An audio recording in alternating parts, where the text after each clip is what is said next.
1번 개인정보의 보호에 대한 판례의 설명으로 옳은 것만 모두 고르면 기억, 개인정보 자기결정권의 보호 대상이 되는 개인정보는 반드시 개인의 내밀한 영역에 속하는 정보에 국한되지 않고 공적 생활에 형성되었거나 이미 공개된 개인정보까지 포함한다. 이거 맞죠? 개인정보라 그러면 원래 개인정보 자기결정권의 보호 대상이 되는 거예요. 개인정보는 개인의 내밀한 정보랑 공적 생활에서 형성된 정보, 이미 공개된 개인정보 모두 보호 대상이 되는 개인정보 맞아요. 그러니까 개인정보는 웬만하면 보호를 해줘야 된다는 거죠. 이미 공개된 개인정보도 그 당사자의 동의 없이는 함부로 공개하거나 이용하면 안 된다는 거죠. 다음, 니은 이미 공개된 개인정보를 정보 주체의 동의가 있었다고 객관적으로 인정되는 범위 내에서 처리를 할 때는 정보 주체의 별도의 동의는 불필요하다고 보아야 하고 별도의 동의를 받지 아니하였다고 하여 개인정보보호법을 위반한 것으로 볼 수 없다. 이것도 맞죠? 이거는 해석 문제죠? 이미 공개된 개인정보를 정보 주체의 동의가 있었다고 객관적으로 인정되는 범위 내에서 처리한대요. 자, 그러면 정보 주체의 별도의 동의는 불필요하다고 보아야 하고, 그렇죠. 별도의 동의를 받지 아니하였다고 하여 개인정보보호법을 위반한 것으로 볼 수 없다. 맞다. 상식적이죠. 다음. 자, 그러면 기억 니은이 맞으니까 1번, 2번 제끼고 3번, 4번 중에 답이 있겠네요.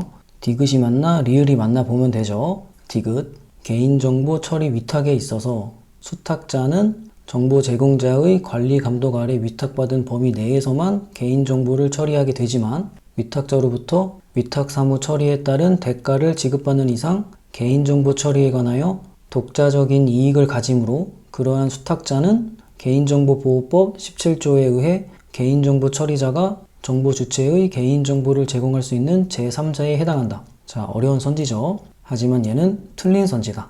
개인정보와 관련해서 수탁자랑 제3자는 다르다. 자, 수탁자는 정보 제공자의 관리 감독 아래 위탁받은 범위 내에서만 개인정보를 처리하고 위탁자로부터 위탁 사무 처리에 따른 대가만 지급받는다. 하지만 제3자는 개인정보를 제공받고 그 개인정보를 이용해서 독자적인 이익을 가진다. 그게 다르다. 수탁자는 독자적인 이익을 가질 수 없다. 그래서 디귿은 틀린 선지다. 개인정보 수탁자는 제3자가 아니다. 다음, 리을. 인터넷 포털 사이트 등의 개인정보 유출 사고로 주민등록번호가 불법 유출되어 그 피해자가 주민등록번호 변경을 신청했으나 구청장이 거부 통지를 한 사안에서 피해자의 의사와 무관하게 주민등록번호가 유출된 경우에는 조리상 주민등록번호의 변경 요구 신청권을 인정함이 타당하다. 자, 맞죠? 자, 엄청 길게 썼는데 주민등록번호 변경 신청을 했는데 거부 통지를 하게 되면 이게 처분이라는 거죠. 여기서는 피해자에게 주민등록번호의 변경 요구 신청권을 인정함이 타당하다. 이것도 맞죠? 변경 요구 신청권이 있으니까 신청에 대한 거부가 처분이 되는 거죠. 요것들이 같은 말이라는 것을 알 수 있어야 돼요. 그래서 디귿 틀렸고 리을이 맞으니까 답은 4번. 자, 해설하겠습니다. 옳은 것만 모두 고르면 기억, 개인정보의 자기결정권 보호 범위는 개인의 내밀한 정보 당연히 포함되고 공적 생활에서 형성된 정보, 이미 공개된 정보까지도 개인정보에 해당하고 보호를 해줘야 된다. 개인정보 자기결정권 나왔죠? 이게 뭐냐? 헌법에 명시되지 않은 기본권이다.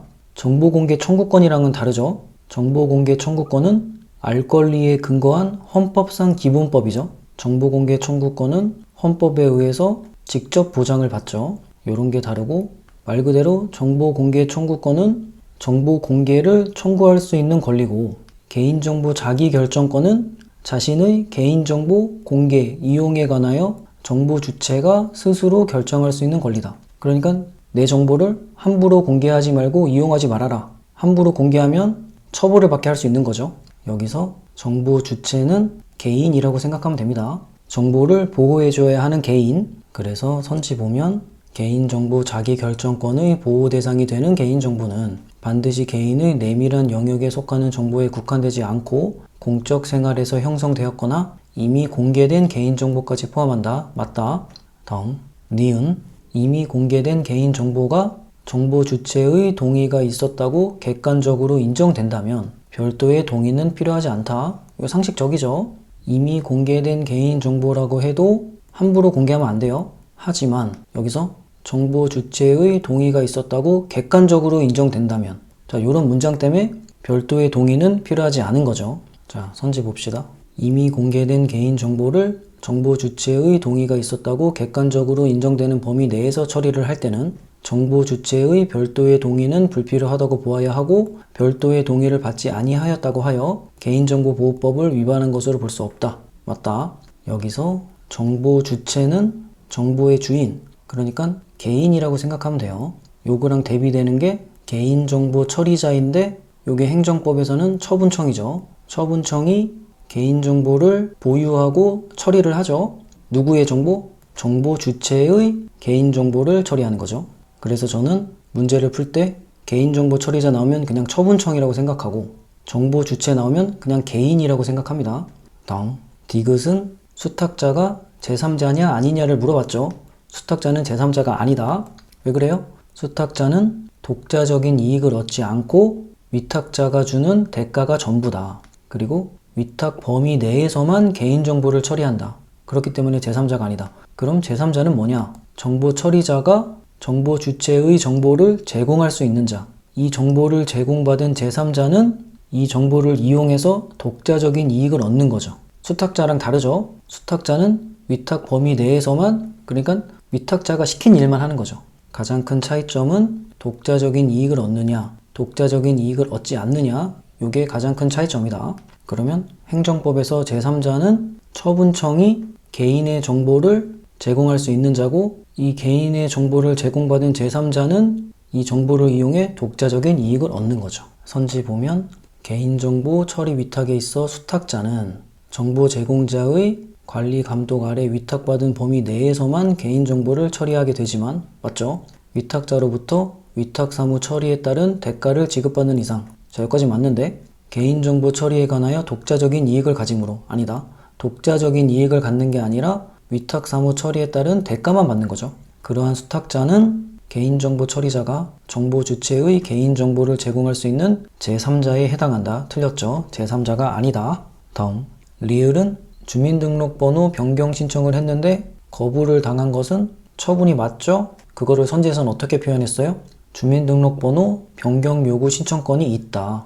여기 있으니까 신청을 했을 때 거부당하게 되면 그게 처분이 되는 거죠. 논리 흐름을 보면 신청권이 인정이 되면 신청에 대한 거부는 처분이 되더라. 그렇다. 선지 보면 굉장히 길게 썼지만 피해자가 주민등록번호 변경을 신청했으나 구청장이 거부 통지를 한 사안에서 주민등록번호의 변경 요구 신청권을 인정함이 타당하다. 맞죠? 다음 문제.